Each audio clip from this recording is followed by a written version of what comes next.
తెలంగాణ సర్కార్ మరో కీలక నిర్ణయం తీసుకుంది. స్కూల్ విద్యార్థుల యూనిఫామ్లు కుట్టే పనులను మహిళా సంఘాలకు కేటాయిస్తూ రాష్ట్ర ప్రభుత్వం మంగళవారం జీవో జారీ చేసింది. ప్రభుత్వం తెలంగాణ వ్యాప్తంగా 28,200 మహిళా సంఘాలకు యూనిఫామ్లు కుట్టే బాధ్యతలను అప్పగించనుంది.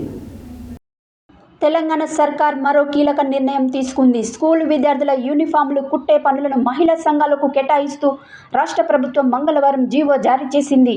ప్రభుత్వ తెలంగాణ వ్యాప్తంగా 28,200 మహిళా సంఘాలకు యూనిఫామ్లు కుట్టే బాధ్యతలను అప్పగించనుంది. 63.44 లక్షల డ్రెస్సులను మహిళా సంఘాలు కుట్టనున్నాయి. ఈ మేరకు పంచాయతీరాజ్ శాఖ జీవో జారీ చేసింది.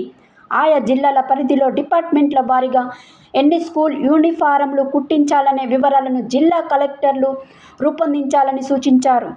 రాష్ట్ర స్థాయిలో విద్యాశాఖ అన్ని ఇతర రెసిడెన్షియల్ సంక్షేమ పాఠశాలలకు 63.44 లక్షల జతల యూనిఫామ్స్ అవసరమవుతాయి.